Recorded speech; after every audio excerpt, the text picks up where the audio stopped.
Muitos pacientes com diagnóstico de esclerose múltipla chegam no consultório perguntando: por que comigo? Por que eu fui acometido dessa doença?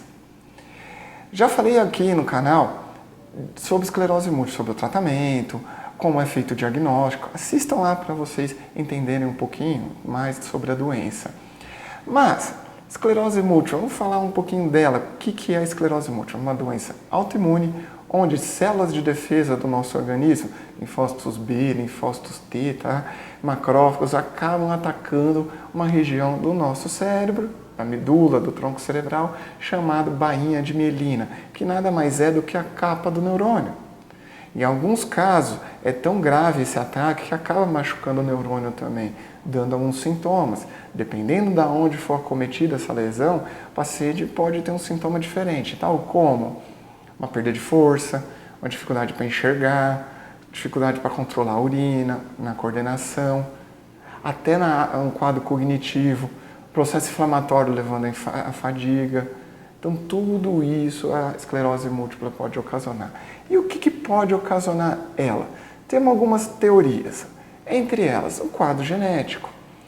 Acreditam-se que a esclerose múltipla é uma doença originária dos vikings.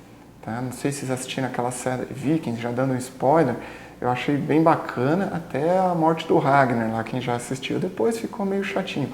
Mas é interessante essa série, que ela mostra o quê?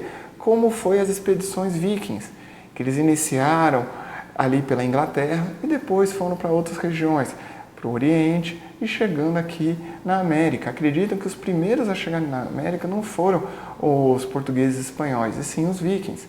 Islândia, Finlândia, Canadá, e eles acabaram espalhando o gene. De novo, acreditam-se que a origem da esclerose múltipla, da parte genética, seja ali da região dos vikings, tá? Escandinávia, né? Dinamarca, Suécia, Noruega, e eles espalharam para o mundo. Não é à toa que a principal característica fenotípica, o que é isso? Característica física do paciente com esclerose múltipla é mulher, jovem, com olho claro, pele clara, né, loira, né, que é a característica dos escandinavos. Tá? Quem já foi para esse lugar sabe que é bem típico deles. Então, de novo, a origem genética, né? Então, é um dos possíveis fatores de risco. Se eu tenho alguém na família, infelizmente aumenta o risco, tá, de eu ter esclerose múltipla. Pacientes gêmeos, filhos gêmeos univiterínicos, aumenta o risco de ter, sim, esclerose múltipla. Na minha clínica, eu tenho 3, se eu não me engano, familiares, que são gêmeos, que esses 2 têm esclerose múltipla, e outro é um irmão e uma irmã com diagnóstico de esclerose múltipla, mas eles não são gêmeos. Então, de novo, a genética aumenta o risco, sim. Uma outra teoria é uma teoria que a gente chama teoria da higiene. O que é isso? Principalmente países industrializados, países de primeiro mundo. A maior parte das pessoas lá nesses países tem uma rede de saneamento muito adequada. Quase países como Canadá ou, de novo, os países escandinavos, 100% do esgoto é tratado, água encanada. Tá? E o nosso sistema imunológico, durante séculos, milênios, tá? Ele foi projetado para defender, além de outras funções, também para a gente defender de algumas doenças, entre elas os parasitas, tá? Eumintos e assim vai. Com o advento desse saneamento, desse controle de higiene, o sistema imunológico ficou, entre aspas, sem fazer nada, meio à toa, tá? Vamos lá, falando leigamente, tá? E aumentando o risco dessas doenças autoimunes. Então, uma das teorias é que a gente chama de teoria de higiene.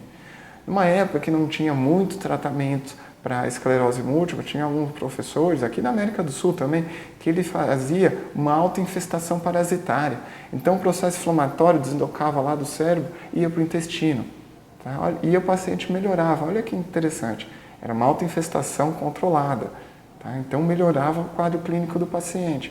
Então uma das teorias, de novo, é a higiene. Interessante, né? Eu acho bem bacana isso daí.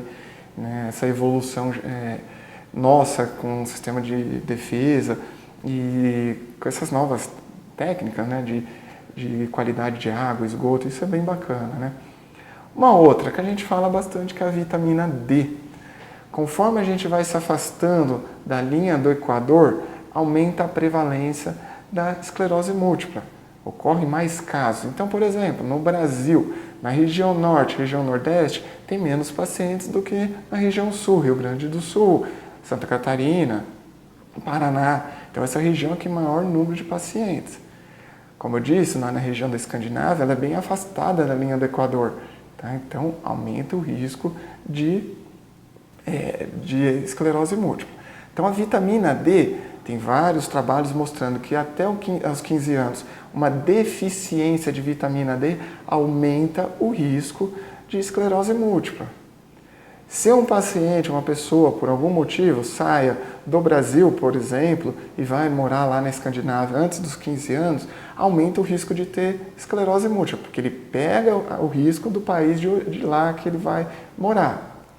Se ele sai após os 15 anos, não, ele mantém o risco do país que ele nasceu. Então, por exemplo, o Brasil. Se ele saiu daqui depois dos 15 anos, vai morar lá, o risco ainda continua o risco Brasil.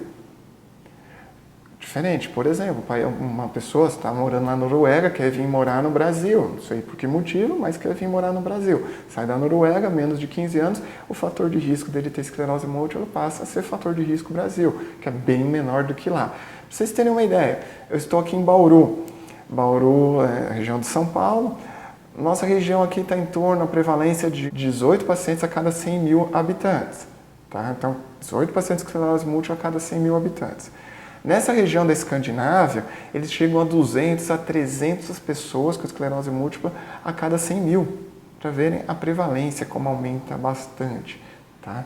Então, quanto mais longe da linha do Equador, menor a taxa de vitamina D, maior é o risco para ter esclerose múltipla. Então, quando eu dou aula de esclerose múltipla para meus alunos, eu falo bem isso daí. Então, deixa a criança, quando está brincando, comer terra, brincar com o cachorro, lamber o cachorro, tá? Tomar sol. É mais fácil eu tratar aqui parasita do que eu tratar esclerose múltipla, é mais barato. Então deixa. Tá? Muitos aqui devem ter a minha idade, eu tenho 41 anos. Então sobrevivemos comendo terra, ralando o joelho, tomando sol. Então deixa as crianças. Hoje nós estamos protegendo muito as crianças, elas estão ficando muito em celulares, em telas e acabam não tomando o sol. E isso é ruim, deixa as crianças brincarem, vale a pena. E um que está muito em voga agora, que tem alguns estudos nos últimos anos, é o Epstein-Barr. Não sei se vocês ouviram falar. O Epstein-Barr, na infância, até os 10 anos, ele protege contra a esclerose múltipla. Então, se a pessoa pegou Epstein-Barr até os 10 anos, até a adolescência, ele protege contra a esclerose múltipla. O Epstein-Barr, após isso, aumenta o risco de esclerose múltipla. Tem vários trabalhos já mostrando. Até teve um relato, acho que há 1 ou 2 anos, que a Anitta, a cantora, né, falou que foi acometida do Epstein-Barr, né, a doença que ocasiona esclerose múltipla. Então, de novo, hoje tem vários trabalhos que o Epstein-Barr, a infecção dele, desencadearia esse processo inflamatório que levaria à lesão do neurônio. Tá? Então, é outra maneira. E isso é legal porque para a gente, por exemplo, desenvolver vacina, alguma coisa nesse sentido, para vacinar a pessoa antes dela ter a infecção. Protegeria contra a esclerose múltipla. Ainda a gente não tem vacina para Epstein-Barr, mas quem sabe no futuro. Então essas são as principais teorias. De novo, genética, infelizmente tem um componente genético. Teoria da higiene, como eu disse para vocês. Vitamina D, a deficiência de vitamina D até os 15 anos aumenta o risco de ter esclerose múltipla. E hoje o Epstein-Barr, que também está muito em voga, a infecção na adolescência, idade adulta, aumentando o risco de ter esclerose múltipla. Ok? Tomara que vocês tenham gostado do vídeo. Se inscrevam no canal, não deixem de se inscreverem não. E assinem lá o alerta do sininho para acompanhar os novos vídeos. Um abraço!